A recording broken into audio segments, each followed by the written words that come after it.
perempuan yang menjadi janda, banyak anak-anak yang menjadi yatim.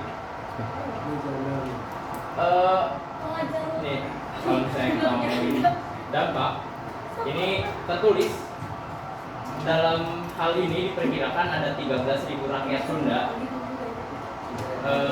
Ini hanya dari, kalau dulu namanya organisasi keamanan desa, kalau sekarang kayak Siskalimas, ini kayak Linmas itu lah ya.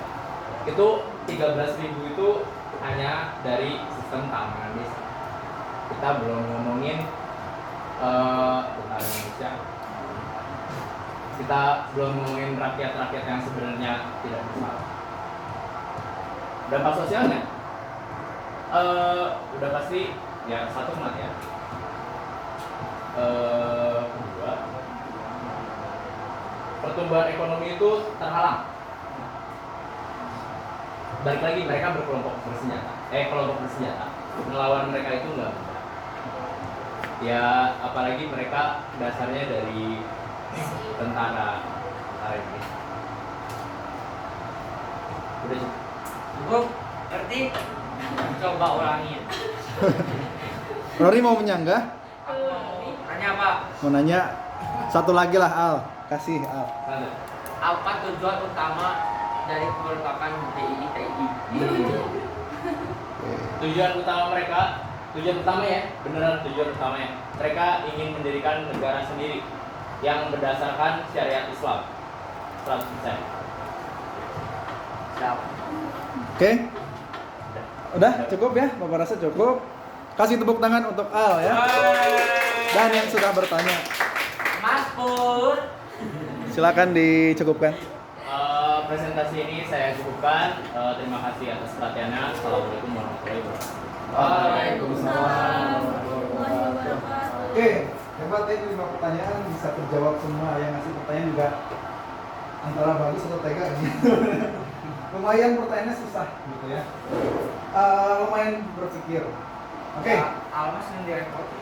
Kita sekarang masuk ke gerakan separatis ya, gerakan yang mencoba ya untuk dalam konteks ini memisahkan diri dari Negara Kesatuan Republik Indonesia ya.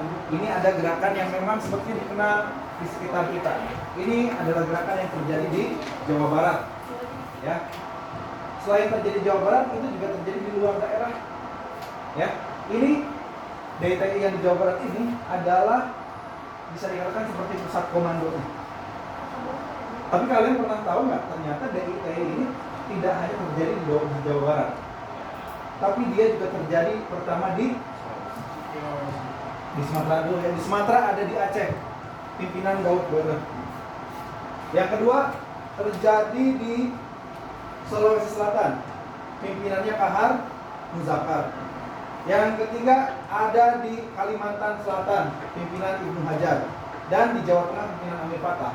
Nah, keempat gerakan itu mereka menyatakan bagian dari DITI yang ada di Jawa Barat, di Tasik gitu ya.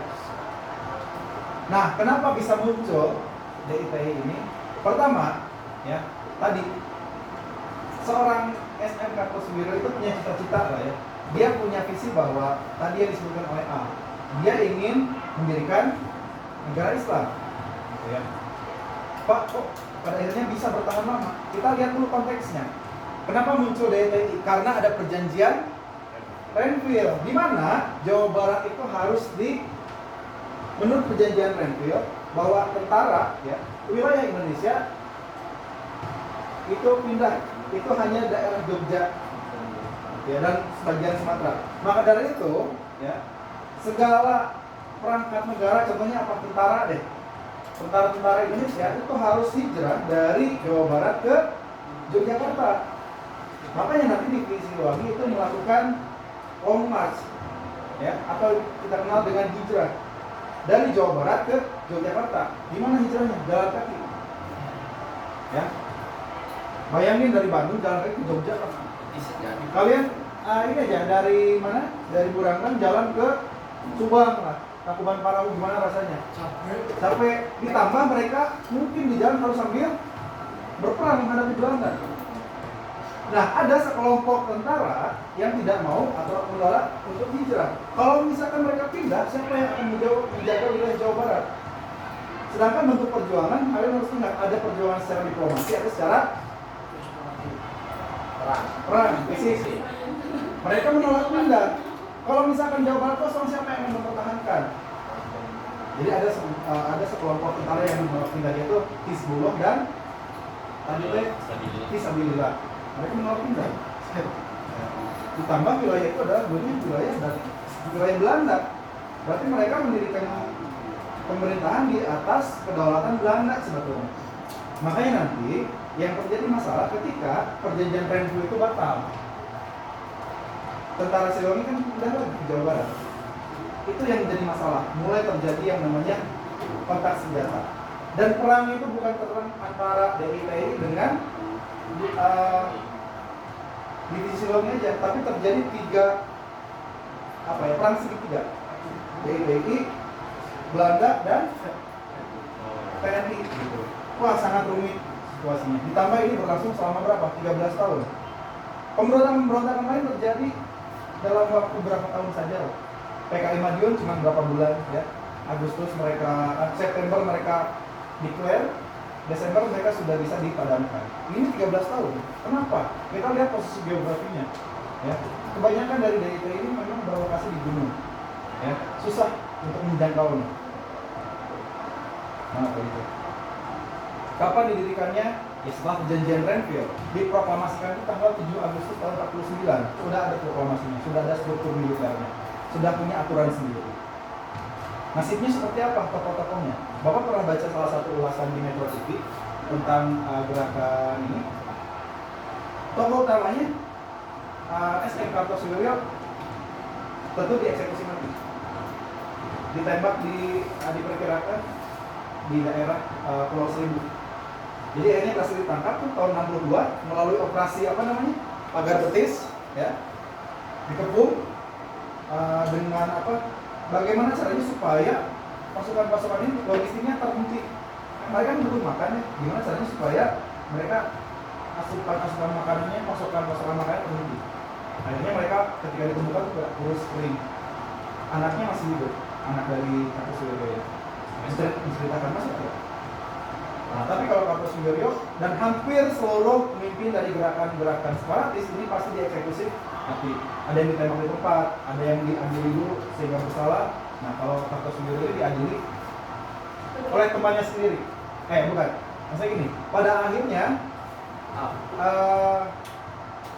Kartosuwiryo ini dia kan teman dari Soekarno dulunya ya. Dia satu gurunya Cokro Aminoto. Muridnya adalah Soekarno, Kartosuwiryo dan Semaun Muso. Jadi 3 ideologi yang berbeda.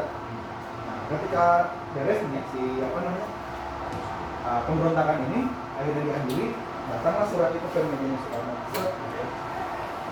Ada pembukaan daftar orang yang akan ditandatangani untuk dieksekusi. Ketika Soekarno lihat ada Kartosuwiryo, wah itu galau banget tuh. Sangat kalah sama Hilmi nih, gurunya OSIS. Antara-antara Ya? Oh enggak ya, enggak ragu ya, langsung mengatakan mati gitu. Nah, Soekarno sempat merasakan kegalauannya, teman saya gitu terus dieksekusi. Kalau saya eksekusi lu nggak mau Ya, tangan aja. pada akhirnya ya sudah gitu ya, punya jalan yang berbeda, punya jalan ninja yang berbeda untuk negeri ini. Akhirnya dieksekusi mati satu kalau nggak salah berapa tentara, 10 tentara mengangkat senjata dengan satu peluru kosong tembaklah di bagian jantung. Akhirnya dieksekusi lah teman Soekarno itu. Kebayang pas sakitnya tuh. Dampak sosialnya apa tadi bagus, mereka tentara. Ya, banyak korban-korban penjatuhan. Ada yang bilang bahwa terjadi juga penjarahan gitu ya, terjadi juga pembakaran. Dampak sosialnya betul, banyak janda-janda gitu ya. Ekonomi mereka menjadi terhambat karena ada pemberontakan. Secara global Indonesia uangnya habis buat kita pemberontakan. Di samping mereka harus bayar utang ke Belanda akibat perjanjian KMB itu. Kan KMB mewajibkan Indonesia harus bayar utang. Ini aneh juga ya. Belanda yang agresi gitu ya, tapi Indonesia harus bayar utang. Seperti itu ya, kapan didirikan sudah jelas tadi. deklarasinya tahun 49. Di Tumpas tahun 62, berarti 12 tahun. Berarti yang mau minta ngerevisornya Pak? Yang daerah-daerah Jawa Barat itu kalau kita main ke Tasik gitu ya, Garut, memang mungkin masih ada jejak-jejaknya. Gitu. Karena ya Pak Suwiryo apa namanya ya? Motivasinya menggunakan apa ya? Semangatnya semangat agama gitu. Di Jawa Barat kan santri-santri itu ada juga yang mendukung. Jadi susah gitu. Makanya tadi sempat mengutus dari pusat ya untuk bernegosiasi, tapi sudah mendirikan negara Islam gitu ya. Ada tayangan di Metro TV itu lumayan seru. Nah itu untuk DITI. Selanjutnya masih ada waktunya ya, mungkin satu kelompok lagi. DITI sudah. Selanjutnya dari ada yang APRA, Angkatan Perang Ratu Adil.